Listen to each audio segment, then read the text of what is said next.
नमस्कार, मी राजेंद्र तिडके आणि आपण पाहतात युवा दर्पण लाईव्ह। सुरुवातीला पाहूया आता आजच्या ठळक घडामोडी। तंत्रज्ञानापेक्षा माणुसकी मोठी। नागपुरात राष्ट्रपती द्रौपदी मुर्मूंचा डॉक्टरांना स्पष्ट संदेश। फडणवीस म्हणाले, प्रत्येकाला 5 किलोमीटर परिसरात आरोग्य सेवा। महाराष्ट्र उष्णतेने होरपळला। देगलूरच्या सुंदगी देशातील उच्चांकी 47 अंश तापमानाची नोंद, तर अकोल्याचा पारा 44.2 अंशावर। रुपाली चाकणकर यांची अनेक नेत्यांना व्हिडिओ व्हायरल करण्याची धमकी। रुपाली ठोंबरे पाटील यांच्या दाव्याने खळबळ। आणि ट्रम्प म्हणाले, मेलोनी युद्धात आमच्यासोबत नाहीत, शांततेबद्दल बोलणे निरर्थक। इराणला अणुशस्त्र मिळाले तर 2 मिनिटात इटलीला उडवून देईल। आणि आता बातमीपत्र बीड जिल्ह्याचं आणि राज्यातील इतर घडामोडींचं सविस्तर। सुमारे 13 कोटी रुपये खर्चून उभारण्यात आलेल्या बीड बसस्थानकात अत्यंत गंभीर अनियमितता समोर येत असून अजब गजब कारभाराची चर्चा चांगलीच रंगली आहे। बसस्थानकाच्या मुख्य प्रवेशद्वारासमोरच जिल्हा वाहतूक शाखेची छोटीशी खोली उभारण्यात आल्याने इमारतीच्या नियोजनावर प्रश्नचिन्ह निर्माण झाले आहे। यामुळे बसस्थानकाच्या सौंदर्यावर परिणाम होत असून प्रवाशांच्या हालचालींनाही अडथळा निर्माण होतोय। ही शाखा तात्काळ योग्य त्या ठिकाणी स्थलांतरित करावी अशी मागणी करण्यात येत आहे। तसेच बसस्थानक परिसरात झाडाला बांधलेल्या विद्युत मीटरमुळे सुरक्षेचा गंभीर प्रश्न निर्माण झाला आहे। उघड्यावर पडलेले फ्यूज आणि वायरिंग प्रवाशांसाठी धोकादायक ठरत असून कोणत्याही क्षणी त्या ठिकाणी अपघात होण्याची शक्यता आहे। त्यामुळे महावितरणच्या भूमिकेवर देखील प्रश्नचिन्ह उपस्थित होत आहेत। याशिवाय प्रवाशांसाठी असलेली पिण्याच्या पाण्याची सुविधा एकदम ठप्प असून सशुल्क शौचालयाची अवस्था देखील अत्यंत दयनीय असून दुर्गंधी, अस्वच्छता आणि कर्मचाऱ्यांकडून होणारे गैरवर्तन यामुळे प्रवाशांची मानसिक कुचंबना होत आहे।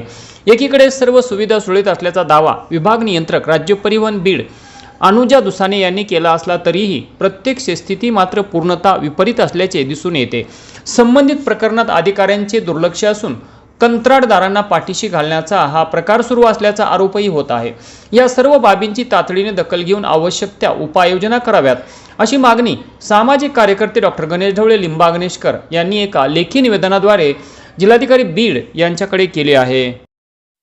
3 जिल्ह्यातून 2 वर्षांपासून हद्दपार असलेला तरुण पोलिसांची नजर चुकवून माजलगाव शहरात वास्तव्यास असताना त्याने आपल्या राहत्या घरात गळफास लावून आत्महत्या केल्याची घटना सोमवारी घडली।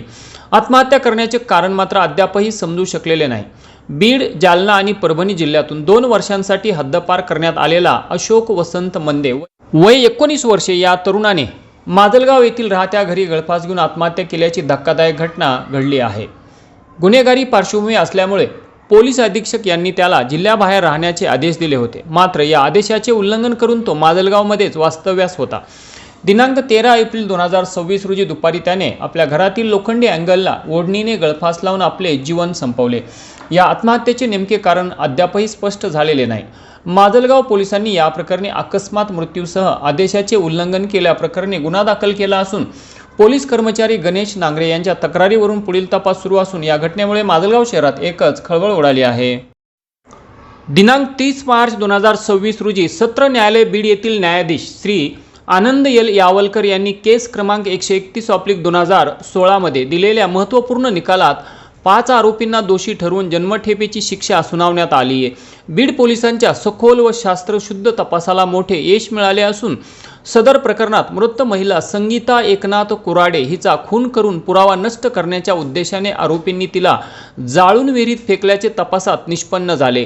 शवविच्छेदन अहवाल, फॉरेन्सिक पुरावे, घटनास्थळी मिळालेले भौतिक साक्ष तसेच परिस्थितीजन्य पुराव्यांची साखळी यावर आधारित तपास प्रभावीपणे न्यायालयासमोर मांडण्यात आला। या गुन्ह्याचा तपास तत्कालीन तपास अधिकारी API श्री दिलीप तेजनकर यांनी अत्यंत काटेकोरपणे महत्त्वपूर्ण पुरावे संकलित केले व भक्कम दोषारोपपत्र न्यायालयात सादर केले।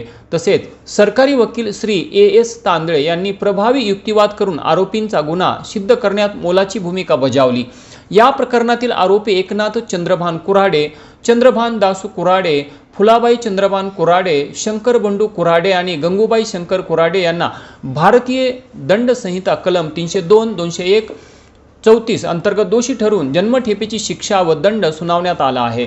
सदर गुन्ह्याच्या तपास व खटल्यादरम्यान पोलीस अधीक्षक बीड श्री नवनीत कावत तसेच अप्पर पोलीस अधीक्षक श्री सचिन पांडकर यांच्या मार्गदर्शनाखाली चकलांबा पोलीस ठाण्याचे प्रभारी अधिकारी श्री सचिन इंगळे, पैरवी अधिकारी श्रीकांत पाखरे, दोषसिद्धी कक्ष प्रभारी अधिकारी प्रदीप ठुबे तसेच पोलीस हवालदार चंद्रकला नागरगोजे यांनी सातत्याने परिश्रम घेऊन या प्रकरणाची प्रभावी पैरवी केली।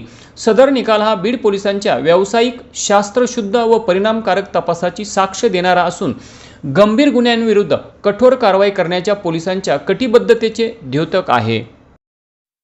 गेवराई तालुक्यातील सिरसदेवी फाटा येथे राष्ट्रीय महामार्ग क्रमांक 61 वर झालेल्या एका अपघातात एका तरुणाचा जागीच मृत्यू झाल्याचे वृत्त प्रकाशित झाले होते, परंतु सदरची घटना ही अपघात नसून कट मारल्याच्या कारणावरून झालेल्या वादातून जाणीवपूर्वक अंगावर हायवा घालून एका युवकाला ठार मारल्याचे समोर आले आहे। माजलगावकडून गडीकडे जात असलेला एक हायवा सिरसदेवी येथे आल्यानंतर हायवा चालकाने एका दुचाकीस्वाराला कट मारल्याची घटना घडली होती। या प्रकाराबाबत जाब विचारण्यासाठी दुचाकीस्वार भागवत सखाराम कांबळे वय 35 वर्षे राहणार सिरसदेवी यांनी हायवा चालकाला थांबवले असता त्या ठिकाणी वाद झाला होता। या वादाच्या दरम्यान संतापलेल्या हायवा चालकाने थेट कांबळे यांच्या अंगावर वाहन घातल्याची गंभीर घटना घडली।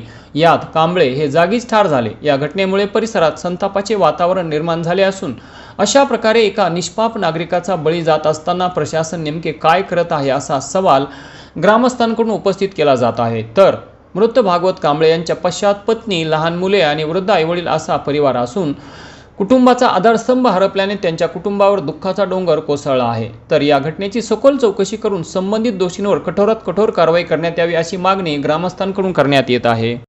श्री क्षेत्र विठ्ठलगड, तालुका पाटोदा, जिल्हा बीड येथे प्रतिवर्षाप्रमाणे याही वर्षी दिनांक 19/4/2026 ते 26/4/2026 या कालावधीमध्ये अखंड हरिनाम सप्ताहाचे भव्य आयोजन करण्यात आले असून यंदा या सोहळ्याचे 3रे वर्ष आहे।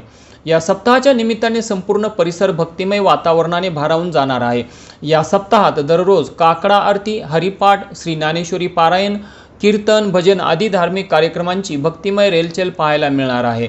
या भव्य सोहळ्याचे मुख्य आयोजक वैराग्यमूर्ती हबप श्री रामकृष्ण महाराज रंधवे बापू असून त्यांच्या निस्वार्थ सेवेमुळे हा सप्ताह विशेष ठरला आहे। विशेष म्हणजे त्यांनी आजपर्यंत कीर्तन सेवेबद्दल 1 रुपया देखील मानधन न घेता अखंड सेवा दिली असून त्यांच्या या अद्वितीय कार्याची नोंद वर्ल्ड ऑफ बुक रेकॉर्ड बुकमध्ये झालेली आहे। ही अभिमानाची बाब आहे। या सप्ताहाच्या समारोपाच्या दिवशी महाप्रसादाचे आयोजन विठ्ठलगडाचे भक्तगण यांच्या वतीने करण्यात आले असून सर्व भाविकांनी याचा लाभ घ्यावा असे आवाहन मुख्य आयोजक व विठ्ठलगडाचे महंत हबप श्री वैराग्यमूर्ती रामकृष्ण महाराज रंधवे बापू यांनी केले आहे। आणि याचबरोबर आजचं बातमीपत्र संपलं। उद्या पुन्हा भेटू काही नव्या आणि ताज्या घडामोडींसह। तोपर्यंत पाहत राहा युवा दर्पण लाईव्ह चॅनल, लाईक करा, सबस्क्राईब करा आणि खाली दिलेल्या बेल आयकॉनला प्रेस करा। तोपर्यंत नमस्कार।